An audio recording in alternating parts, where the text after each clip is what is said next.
Okay. Well, here is my semester project numerical methods app for CGM pattern recognition, which is continuous glucose monitoring, which is the devices that measure your blood sugar for diabetics like me. So this, let's see if get it going and see if this will work for video. So as you can read,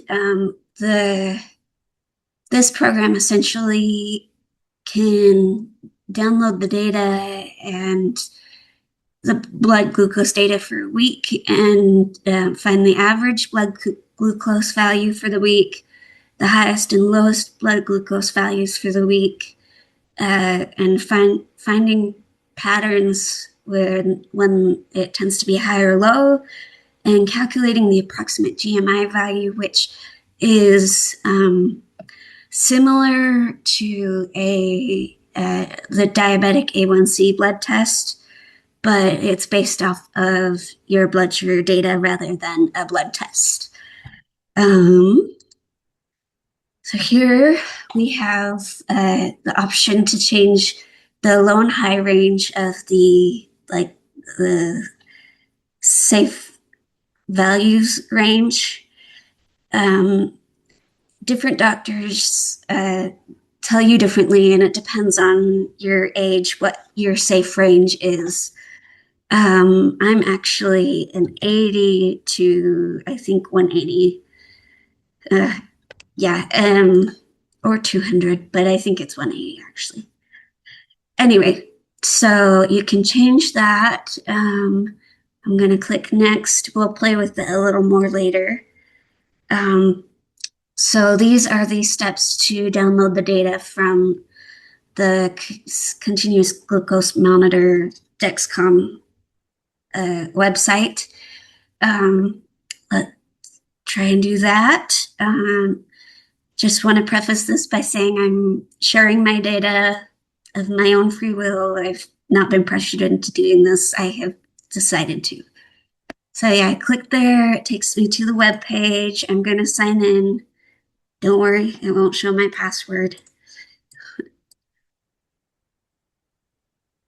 And then I'm going to the daily reports. I'm going to adjust it.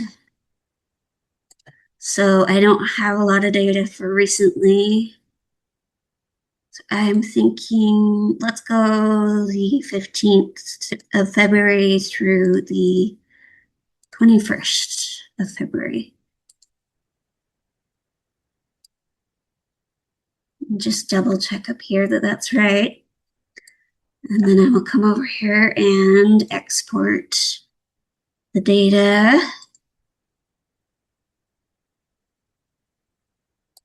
I'll open the file because I need to move it into the MATLAB pathway, which right now is my numerical methods file. And there it is. So now I can click browse and download it to my app here. And we'll just take a minute to do all the calculations. Well, less than a minute. And there it is. You can see each different color is a different, well, not every color is the data, but there's the high limit, the low limit, the curve fit, and then each color is a different day. And then it outputs the average glucose, the approximate GMI, the minimum, the maximum, the patterns of lows and highs, and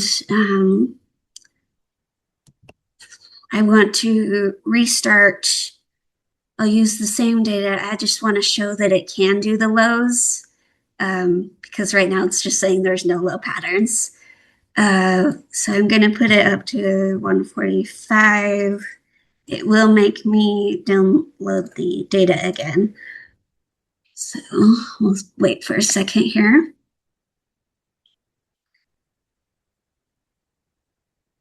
There we go. Now you can see the low line is up here at 145. You can see that it's at 6:32 a.m. and 1:23 p.m. But that 6:32 a.m., it's hard to see if it's actually below the line. So you can scroll in and you can see, here we go. Oh, there we go. There's the low line, and there's somewhere around here is probably that high value. And I'm going to restart one more time. We'll put this back to 80. I'm going to use the data I've been using to create the app just to show that it works for more than one data set. This one takes a bit for it to get through the data.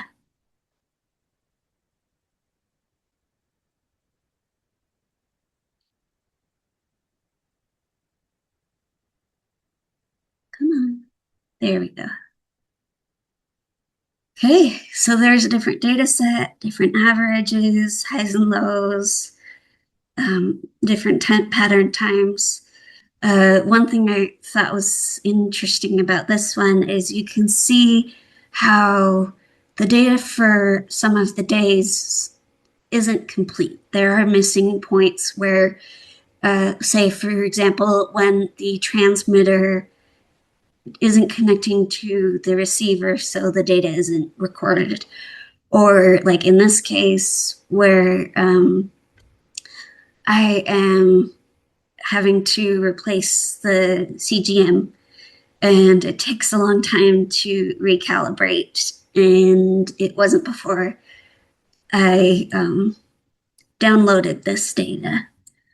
But yeah, you can see, especially like right here, these different breaks in the data. But that's my app. And let's see, I will be sharing the code on a PDF in with this submission. Oh, the exit that button.